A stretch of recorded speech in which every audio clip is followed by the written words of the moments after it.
Let's get started with our first news. Daniel Cormier defends Arman.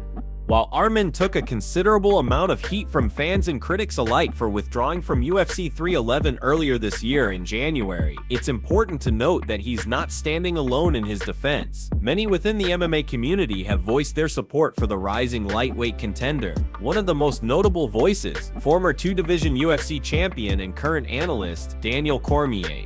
Recently, Cormier addressed the controversy in a video clip that caught the attention of fans online. He said, "I'm not saying Arman's this guy that constantly pulls out, that doesn't get to the scale or get to the fight. It happened one time. He should not be judged solely on that one occasion, especially after making weight and getting ready to fight as a backup fighter in the last event."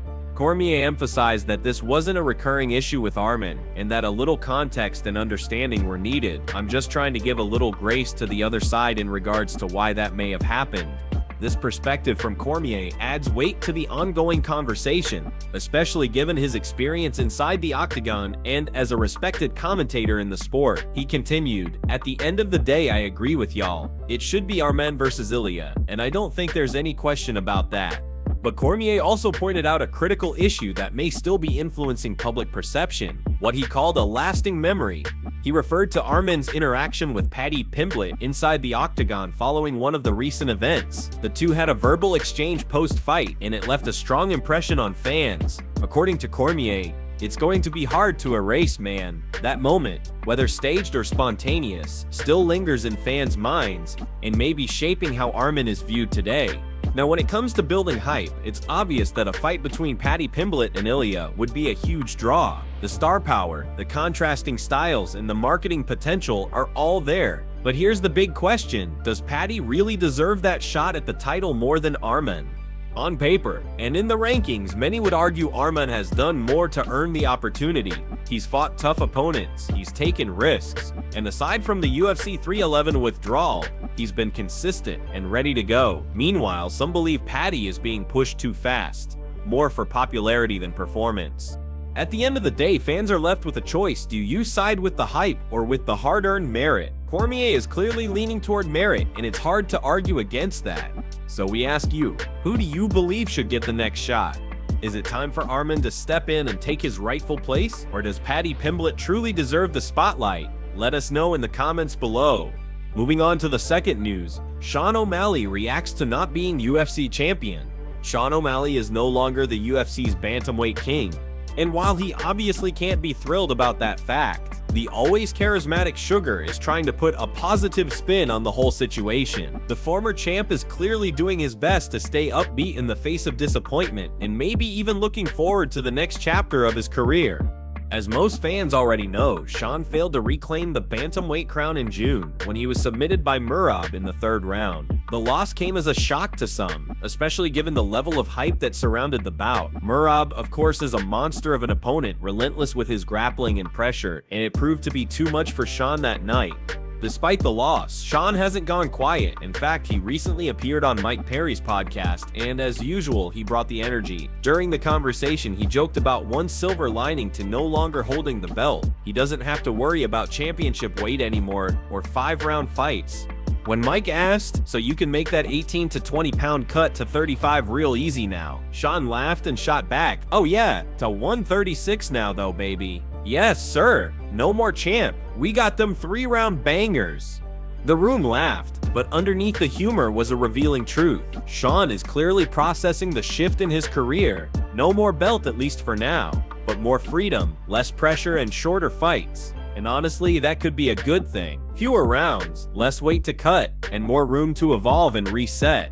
What makes this even more interesting is the long-standing speculation that Shawn may move up to featherweight. The size is certainly there. Shawn stands at 5'11" and reportedly walks around at about 160 pounds. That's a big frame for 35, and making that cut repeatedly is no small task. Even before the second Merab fight, Shawn's coach Tim Welsh had addressed the possibility of moving up.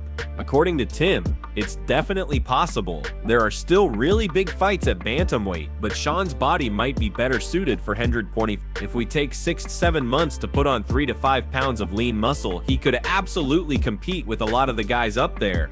Tim didn't sugarcoat the difficulties either. He added, "These weight cuts are brutal. People don't realize how much of a toll it takes, not just physically, but mentally." So here's the question now. Where does Shawn go from here? Does he stay at bantamweight looking to earn another crack at the title, or is it time to make the move up to 145, where new opportunities and new rivalries await?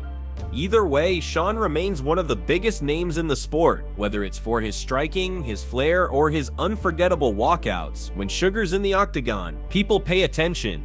But what do you think? Should Shawn stay where he is and fight his way back to the top of the bantamweight division? Or should he jump into the deep end of the featherweight pool and test himself against a whole new lineup of killers? Let us know in the comments below. Now on to another major headline. Conor McGregor breaks silence on losing appeal and gets sued again. Once again, Conor McGregor finds himself making headlines, and once again it's got absolutely nothing to do with MMA. This time, the former UFC double champ is in the spotlight for all the wrong reasons. Legal trouble that just won't go away. If you missed it, McGregor recently lost his appeal in a civil case connected to an alleged incident with a woman dating back to 2018. The verdict, which had previously found him liable, has now been upheld. Despite his attempt to overturn it, the decision is a significant legal blow and keeps the controversy firmly in the public eye. Following the court's ruling, McGregor took to social media to make his thoughts known, and he didn't hold back. He wrote, "James Lawrence was awarded his clearance. I won't say innocence because we were both long past the shakedown when he was awarded this. He was cleared in a civil trial, but was not awarded his costs. How incredibly wrong. I fight on with the truth and will continue to defend myself." He followed up that post with another emotional message directed at his fans and supporters in Ireland.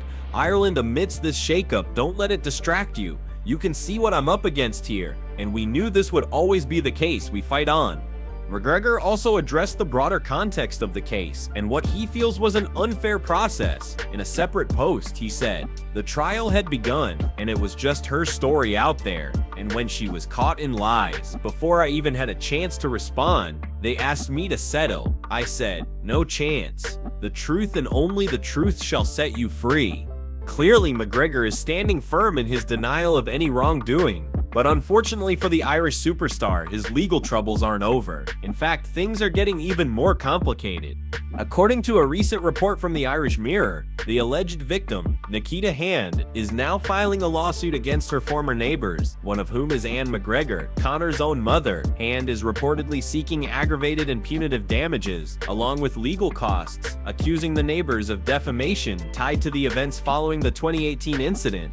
The twist: those neighbors had initially submitted a sworn affidavit claiming they saw Hand in a physical altercation with her ex-partner after the alleged event with McGregor, but just as the appeal got underway, they withdrew that affidavit, an unexpected move that fueled even more controversy.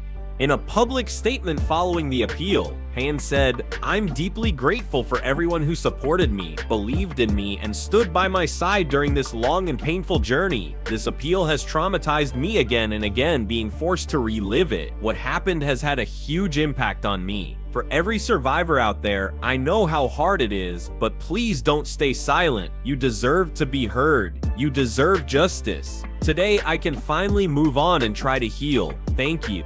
This case has sparked a wide range of reactions, not just in Ireland, but across the entire MMA world. Some believe McGregor is being unfairly targeted because of his fame. Others say justice must be served, no matter who you are. One thing is clear, this legal saga is far from over, and knowing McGregor, this won't be the last time he speaks out. Stay tuned.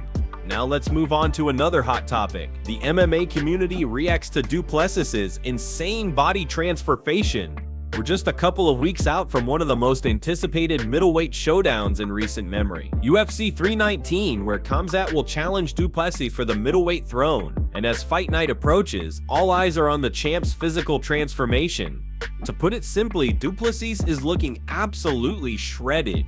Earlier this week, Du Plessis' team dropped a photo that immediately caught fire online. It showcased the South African star in peak condition, lean, muscular, and dialed in. But that wasn't all. Late last night, Du Plessis followed up by posting some high-energy training footage to social media. And based on that clip, he's not just looking good, he's looking sharp, focused, dangerous.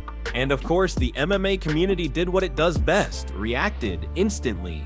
Some fans were in awe of the champ's conditioning. One said, "His physique looks great, but will it be enough to handle Khamzat's relentless pace and grappling?" That's a fair question. Anyone who's followed Khamzat's rise knows he's a nightmare on the mat. Explosive takedowns, top control, constant pressure. Others weighed in on the stylistic matchup itself. "This fight is a classic striker versus grappler showdown," one user wrote, "and I'm excited to see who imposes their game plan first." Then came the bold takes. One fan commented, "Du Plessis is too big for Khamzat. Du Plessis by KO. Another shot back. More muscle, less cardio. All that just to get subbed in 74 seconds. The debate didn't stop there. Some viewers believe Du Plessis may try to take the fight into the clinch, or even grapple early, trying to overwhelm Khamzat physically. "I have a strange feeling he's gonna try to overpower and grapple Khamzat at the start," one said. "Khamzat can't ragdoll him, he's too strong." Another bold claim? Du Plessis, BOI knockout. This is the best shape he's ever looked in. Some even got technical, analyzing his body type and how it might affect grappling exchanges. One fan noted his hips are very wide, going to be tough for Khamzat to lock his hands behind him and chain takedowns. There's no denying that the new look Du Plessis is bringing a wave of momentum and curiosity into UFC 319. It's not just about aesthetics, it's about performance. Will the added muscle and conditioning allow him to defend the takedown, push the pace, and land heavy leather? Or will it gas him out early, giving Khamzat the edge he needs? And if you're wondering what Khamzat looks like this far out from the fight, he recently posted some training clips of his own. The undefeated contender looks as intense as ever, calm, confident, and ready. So here's the question for you. Who are you backing in the UFC 319 main event? Is Du Plessis' transformation a sign of something special coming? Or is Khamzat just built different? Let us know what you think and drop your predictions in the comments below. Now here's another wild story. Kaio Baral reveals he's making 2 weight cuts in 1 month. As the MMA world counts down the days to UFC 319, where Khamzat and Du Plessis are set to collide in one of the most anticipated title fights of 2025, there's another fighter quietly stealing some of the spotlight, and that fighter is none other than number 6 ranked middleweight contender, Kaio Baral. Kaio has made headlines not for a knockout or submission, but for taking on a completely different kind of challenge, something only a handful of fighters would even consider. He's making not 1, but 2 weight cuts within a single month. That's right, after being officially confirmed as the backup for the UFC 319 main event between Khamzat and Du Plessis, fans were already buzzing. But what really took everyone by surprise was that Kaio is also scheduled to fight Nasruddin Imavov in September. That's 2 weight cuts, 2 fight camps, and potentially 2 fights in just a matter of weeks. Naturally, people had questions. Is it even smart to do this? Is his body going to hold up? Is he spreading himself too thin? But Kaio, ever the confident technician, seems completely unfazed. In his latest interview with the Schmo, he downplayed the concern and said his weight is under control. "Everything's good. I've got my diet on point. I'm eating pasta, rice, enjoying carbs, and still staying light," he said, smiling. "I'm walking around at 204, 205 pounds right now, so I'm already in a great spot with 5 weeks to go. I feel strong, I feel light, and I'm ready." That kind of discipline is impressive, especially when you consider how brutal weight cuts can be, even just once, let alone twice in 30 days. And yet Kaio seems to be managing it with ease. According to him, it's all about staying slightly leaner than usual and keeping his training focused. But this isn't just a physical battle, there's some mind games going on too.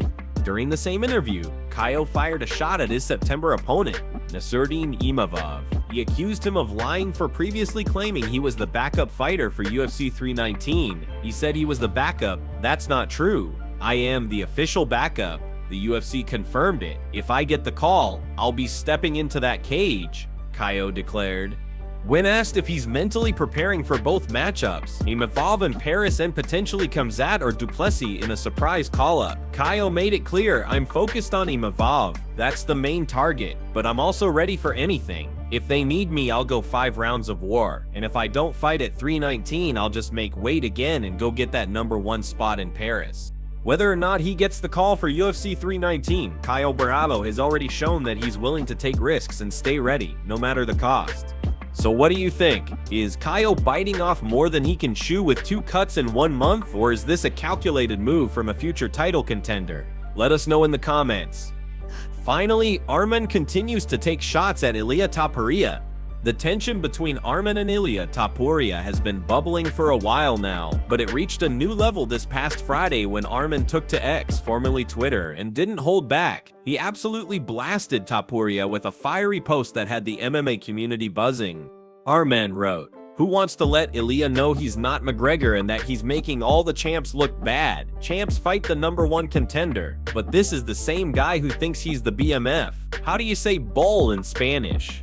The post quickly gained traction, with fans reacting to both the content and the direct comparison to Conor McGregor. It's clear Arman isn't impressed with Topuria's recent behavior, which some believe mirrors McGregor's early rise. Lots of flash, a bit of trash talk, and a growing reputation for ducking top contenders.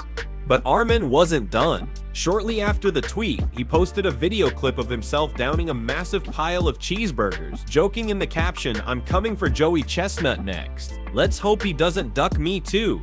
The jab, of course, was another veiled shot at Topuria, poking fun at the idea that Ilia might be avoiding a fight with Arman altogether. The cheeseburgers? Just a bit of classic MMA trolling.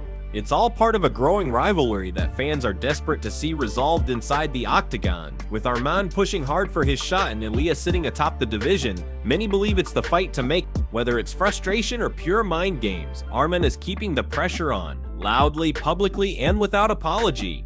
One thing's for sure, things are heating up in the world of MMA. Will Ilia respond? Will the UFC book this grudge match? Stay tuned, because this rivalry is just getting started.